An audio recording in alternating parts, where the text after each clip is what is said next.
नमस्कार दोस्तों, स्वागत है हमारे चैनल पर। साथियों, आज हम लेकर आए हैं इंग्लिश ग्रामर की क्विज 15 प्रश्न।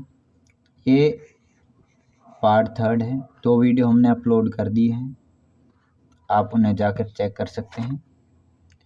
तो चलिए वीडियो को शुरू करते हैं। हमारा पहला प्रश्न है,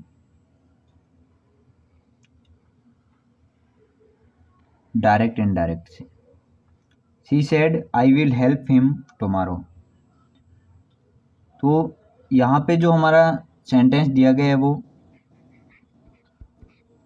फ्यूचर टेंस में दिया गया है। तो हम जानते हैं कि डायरेक्ट से इनडायरेक्ट में बदलने के लिए जब वाक्य फ्यूचर में होता है तो वो चेंज नहीं होता है।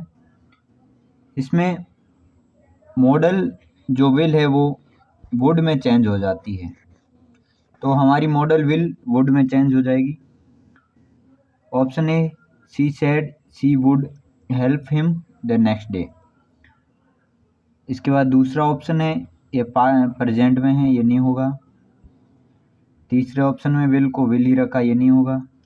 चौथे option, she said she would be helped him by next week. तो हमारा आंसर होगा ऑप्शन ए, क्योंकि इसको एज इट इज रखना है। यहाँ पे वर्ब की थर्ड फॉर्म लगाइए, क्योंकि हम जानते हैं कि मॉडल के बाद वर्ब की थर्ड फॉर्म आती है। थर्ड फॉर्म नहीं, वर्ब की फर्स्ट फॉर्म आती है। तो इसके अकॉर्डिंग यहाँ पे हमारा ऑप्शन ए सही हो जाएगा। इसके बाद अगला प्रश्न है, प्रश्न संख्या 2। ये हमारा आर्टिकल से संबंधित है।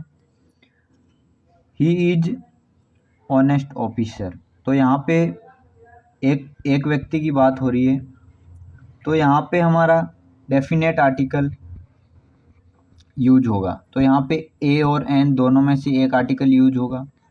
तो इसकी ध्वनि हम देखते हैं तो ऑनेस्ट प की ध्वनि आ रही, यानी यहाँ पे एन आर्टिकल का यूज किया जाएगा। इसके बाद अगला प्रश्न है प्रीपोजिशन से related. She was accused theft. यहाँ पे एक्यूज्ड के साथ में एक फिक्स प्रीपोजिशन लगती है जो कि है ऑफ, एक्यूज्ड ऑफ। तो यहाँ पे हमारा आंसर हो जाएगा ऑप्शन ए। इसके बाद अगला हमारा चौथा प्रश्न है टेंस से related. My work before the guest arrive. यहाँ पे सेंटेंस को बिफोर के द्वारा जोड़ा गया है, यानी दो क्लोज को बिफोर के द्वारा जोड़ा गया है। बिफोर से जब दो सेंटेंस को जोड़ा जाता है तो इसके बाद में हमेशा पास्ट का सिंपल आता है, पास्ट सिंपल प्रयोग होता है। तो उससे पहले पास्ट परफेक्ट, यानी जब सेंटेंस को बिफोर के द्वारा जोड़ा जाता है और तो यहाँ पे बिफोर के बाद पास्ट सिंपल और बिफोर से पहले पास्ट परफेक्ट टेंस आता है। तो यहाँ पे हमारा पास्ट परफेक्ट का ऑप्शन एक ही दे रखा, जो कि ऑप्शन सी, हैड फिनिश्ड। तो यहाँ पे हमारा हैड फिनिश्ड आएगा। इसके बाद अगला प्रश्न है प्रश्न संख्या 5। He said that he playing football. यहाँ पे हमारा सेड पास्ट में दे रखा है, तो यहाँ पे हमारा पास्ट में ही होगा। ही दे रखा है, एक सिंगुलर है, तो इसके साथ में वाज का प्रयोग होगा। ये टेंस से रिलेटेड प्रश्न है। अगला प्रश्न वोकेब से related. Choose the correct meaning of benevolent. तो यहाँ पे हमारा इसका अर्थ देखना है। यहाँ पे कई बार हिंदी में लिखा मिल सकता है इसका अर्थ, या फिर हमें इंग्लिश में चाहिए। तो इसका हमारा जो आंसर होगा वो होता है दयालु। तो यहाँ पे हमारा ऑप्शन होगा ऑप्शन बी, काइंड। यहाँ पे कई बार हिंदी में ऑप्शन होते हैं तो कई बार इंग्लिश में भी हो सकते हैं। तो हमारा ऑप्शन होगा बी, दयालु। इसके बाद एक्टिव पैसिव से रिलेटेड प्रश्न है। The teacher is checking the paper. सबसे पहले हम जानते हैं कि एक्टिव को पैसिव में चेंज करने के लिए BT3 यानी बी की फॉर्म और उसके बाद ट्रांजिटिव वर्ब की थर्ड फॉर्म का प्रयोग किया जाता है तथा इसमें टेंस और सेंस चेंज नहीं होती और मॉडल में भी कोई बदलाव नहीं होता है और मोड भी सेम ही रहता है। इन सभी को पिछले वीडियो में समझाया गया है, तो आप प्लेलिस्ट में जाके चेक कर सकते हैं। तो यहाँ पे हमें देखना है कि इसमें बी की फॉर्म आती है और वर्ब की थर्ड फॉर्म आएगी। तो हमारे ऑप्शन ए में इज का इज रखा, बी की फॉर्म नहीं आई, तो ये नहीं होगा। ऑप्शन बी में इज की जगह हैज कर दिया, टेंस ही चेंज कर दिया, ये भी नहीं होगा। ऑप्शन सी के साथ में बी की फॉर्म भी है और वर्ब की थर्ड फॉर्म भी है, यानी हमारा ऑप्शन सी सही हो जाएगा। चौथे को पास्ट में दे दिया, ये भी नहीं होगा।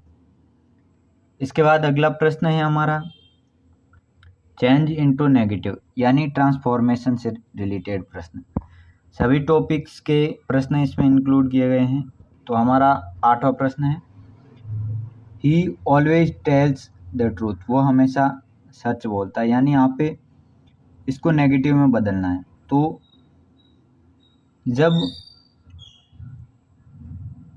सकारात्मक वाक्य को नेगेटिव में बदलते हैं तो इसमें ऑलवेज जो है वो हमेशा नेवर में बदलता है, ऑलवेज को नेवर में चेंज करा जाता है तथा इसमें सेंस चेंज नहीं होता है। कई बार विलोम शब्द का भी प्रयोग किया जाता है, जैसे यहाँ पे ट्रुथ दे रखा है तो यहाँ पे ट्रुथ का लाई हो जाएगा यानी झूठ, और यहाँ पे हमारा ऑलवेज का नेवर हो जाएगा, इसलिए ऑप्शन ए सही होगा। यहाँ पे डज नॉट, यहाँ सभी में सेंस एक तरीके से चेंज कर दिया गया, लेकिन ऑप्शन ए में है इसमें सेंस भी चेंज नहीं किया है और सही आंसर हमारा ऑप्शन ए हो जाएगा। ऑलवेज को नेवर में बदला है और ट्रुथ का विलोम लिखा है।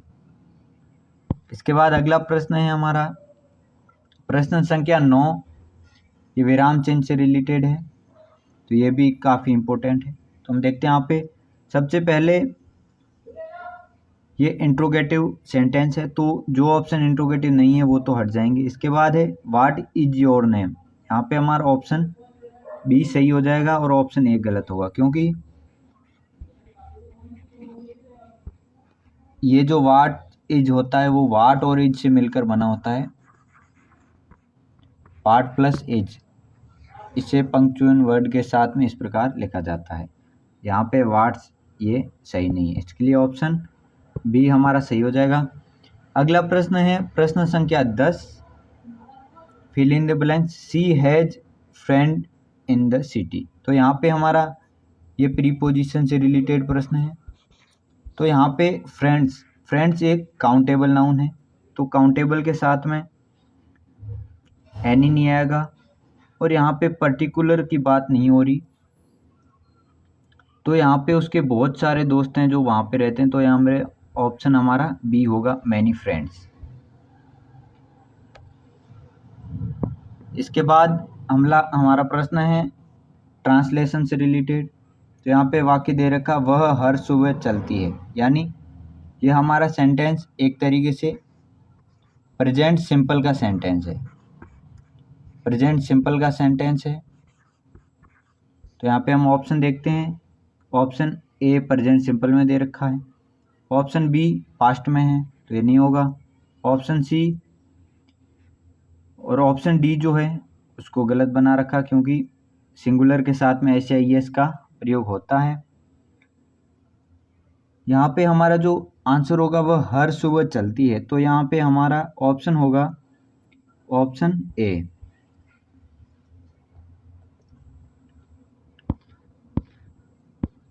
इसके बाद अगला प्रश्न है प्रश्न संख्या 12, he said I am writing a letter.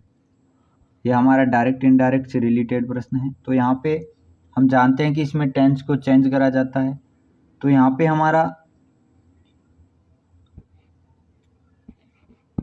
एजेम are के बाद में जो आईएनजी फॉर्म है, यानी ये एक तरीके से हमारा प्रेजेंट कंटिन्यूस टेंस है। तो प्रेजेंट कंटिन्यूस टेंस जो है पास्ट कंटिन्यूस में जाता है, तो हम यहाँ पे ऑप्शन देखते हैं he said that he was, ये पास्ट कंटिन्यूस का सेंटेंस है, तो यहाँ पे हमारा ऑप्शन ए सही हो जाएगा।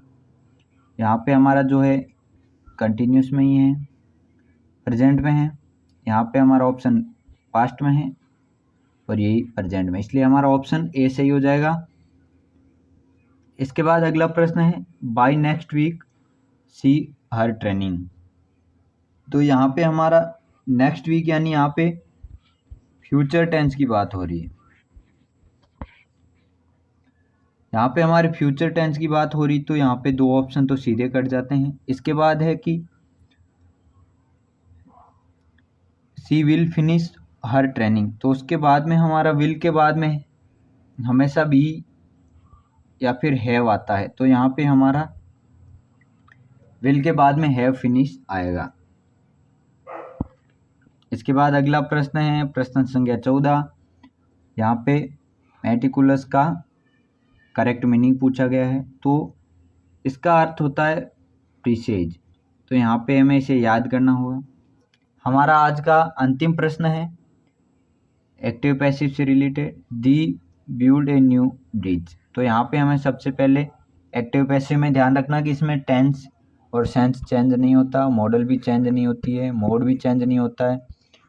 तो यहाँ पे हम देखते हैं कि इसका जो फॉर्मेट इसके सब्जेक्ट को ऑब्जेक्ट में बदला जाता है। मेन नियम इसका यही है कि सब्जेक्ट को ऑब्जेक्ट में बदला जाता है। तो सबसे पहले देखते हैं कि यहाँ पे हमारा सेंटेंस शुरू होगा ए न्यू ब्रिज। तो यहाँ पे हमारा ए न्यू ब्रिज, यहाँ पे सभी को इसी से करा है, लेकिन इसमें टेंस चेंज नहीं करा जाता है। तो हम टेंस को भी देख लेते हैं कि कौन सा वाक्य है जिसमें सही टेंस प्रयुक्त हुआ है। तो यहाँ पे हमारा जब दे ऑब्जेक्ट के रूप में होता है तो वो देम में बदल जाता है। तो यहाँ पे हमारा इसका आंसर हो जाएगा, इसका आंसर होगा हमारा option B, a new bridge is build by them. तो साथियों, आज के वीडियो में हमने आज के जो 15 प्रश्न हैं उनको डिस्कस कर लिया है। उम्मीद है वीडियो पसंद आया होगा। वीडियो अच्छा लगा है तो लाइक करें, शेयर करें, सब्सक्राइब करें। धन्यवाद, मिलते हैं अगले वीडियो में।